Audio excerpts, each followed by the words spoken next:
Assalamualaikum warahmatullahi wabarakatuh. Alhamdulillahirabbil alamin wassalatu wassalamu ala asrofil anbiya'i wal mursalin wa ala alihi wa sahbihi ajmain amma ba'du. Segala puji bagi Allah Subhanahu wa taala, Tuhan semesta alam. Atas limpahan rahmat dan karunia-Nya kita dapat melaksanakan kegiatan ini dalam keadaan sehat walafiat. Salawat serta salam semoga senantiasa tercurah kepada junjungan kita, Nabi besar kita, Nabi Muhammad SAW, beserta keluarga, sahabat, dan seluruh umatnya hingga akhir zaman. Pada kesempatan kali ini, saya akan menyampaikan mengenai kemuliaan Nuzulul Quran. Dari 12 bulan yang ada dalam kalender agama Islam, Ramadan merupakan bulan yang paling istimewa. Karena keistimewaannya, Ramadan mendapat julukan sebagai Sayyidus Syuhur, Raja atau pemimpin seluruh bulan. Atas julukan ini, ada beberapa keistimewaan bulan Ramadan yang tidak dimiliki oleh bulan-bulan lain. Antara lain, pertama, karena Ramadan dipilih sebagai bulan diturunkannya ayat pertama Al-Quran, yaitu Quran Surat Al-Baqarah 185. Oleh karena itu, salah satu ibadah yang dianjurkan untuk dilaksanakan di bulan Ramadan adalah memperbanyak membaca Al-Quran. Kedua, dalam bulan Ramadan ada suatu malam yang dinilai lebih baik dari 1000 bulan yang disebut malam Lailatul Qadar.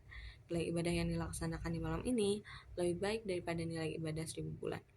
Ketiga, Ramadan merupakan bulan istimewa karena kebaikan-kebaikan yang dikerjakan di bulan Ramadan nilainya berlipat ganda.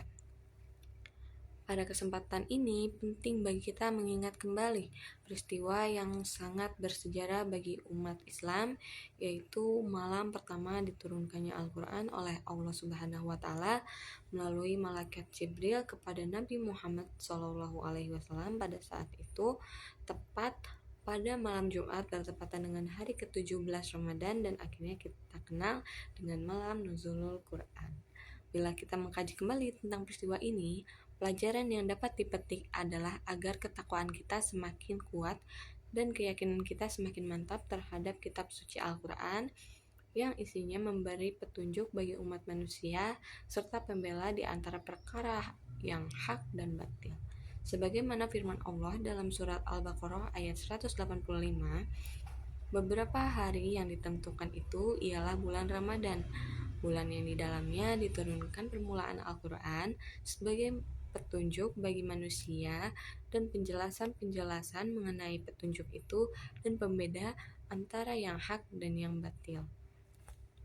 Karena itu, barang siapa di antara kamu hadir di negeri di tempat tinggalnya di bulan itu, maka hendaklah ia berpuasa pada bulan itu, dan barang siapa sakit atau dalam perjalanan lalu ia berbuka, maka wajib baginya berpuasa sebanyak hari yang ditinggalkannya itu pada hari-hari yang lain. Allah menghendaki kemudahan bagimu dan tidak menghendaki kesukaran bagimu, dan hendaklah kamu mencukupkan bilangannya, dan hendaklah kamu mengagungkan Allah atas petunjuknya yang diberikan kepadamu supaya kamu bersyukur. Quran Surat Al-Baqarah ayat 185. Adapun ayat Al-Quran yang pertama kali diturunkan kepada Nabi Muhammad adalah Surat Al-A'laq ayat 1-5.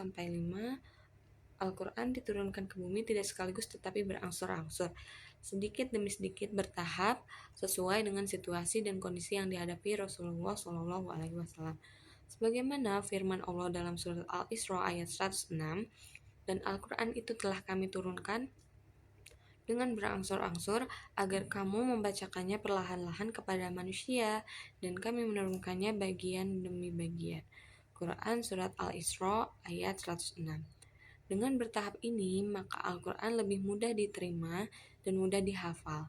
Dan waktu itu faktanya banyak dari para sahabat Nabi yang hafal Al-Quran. Namun di fase berikutnya terjadi pertempuran antara orang Islam dengan kaum kafir dan musyrik yang menentang serta menghalangi dakwah Nabi, hingga akhirnya banyak para sahabat Nabi yang gugur di medan perang sebagai syuhada. Tak terkecuali para sahabat penghafal Al-Quran. Oleh karena itu, muncul sebuah gagasan untuk membukukan Al-Quran sebagai suatu kitab, hingga pada gilirannya dapat dinikmati sampai sekarang ini. Dan Allah senantiasa menjaga keasliannya. Setelah mengetahui secara sekilas tentang proses turunnya Al-Quran, maka hendaknya kita mensyukuri kenikmatan luar biasa yang dilimpahkan oleh Allah kepada umat manusia melalui Rasulullah Shallallahu Alaihi Wasallam yang berupa Al-Quran yang berisi petunjuk-petunjuk yang benar.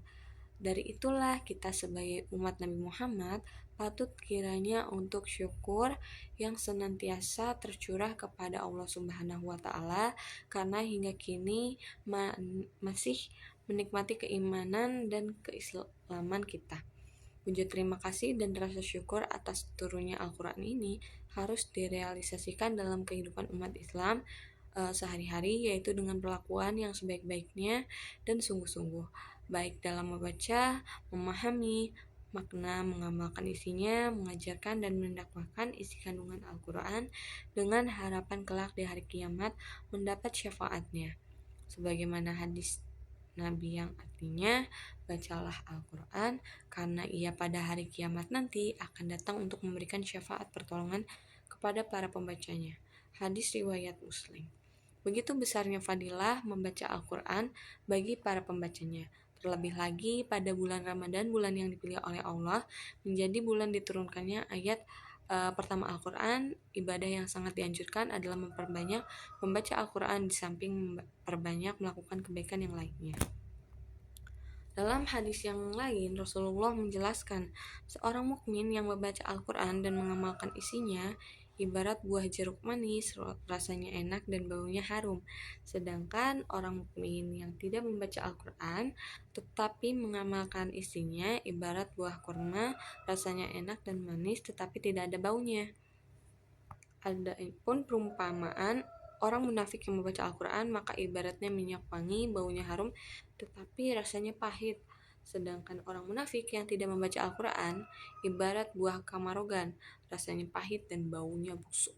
Hadis sahih riwayat Al-Bukhari, Muslim, Al-Tirmidzi, Abu Dawud, Al-Nasai, Ibnu Majah, Al-Darimi, dan Ahmad.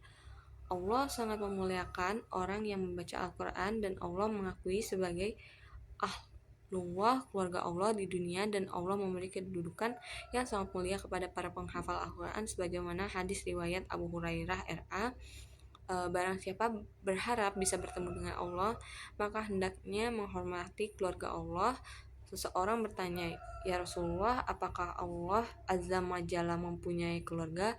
Beliau menjawab, keluarga Allah di dunia adalah mereka yang membaca Al-Quran. Ketahuilah, barang siapa menghormati mereka maka dia dihormati Allah dan diberi syurga. Dan barang siapa menghina mereka maka dia dihinakan Allah dan dimasukkan ke dalam neraka. Hai Abu Hurairah, tidak ada seorang pun di sisi Allah yang lebih mulia daripada penghafal Al-Quran. Dan ketahuilah, sesungguhnya penghafal Al-Quran di sisi Allah adalah lebih mulia daripada siapapun selain para nabi. Hadis surat Bukhari. Dengan begitu semangat Ramadan dengan sekian kemuliaan di dalamnya, rasa-rasanya kita harus senantiasa berkhidmat atas diturunkannya Al-Quran ini. Momentum Ramadan sebagai bulan turunnya Al-Quran, nuzulul Quran, pertama kali ke bumi, patut bersyukur membaca dan mengamalkan isi kandungannya.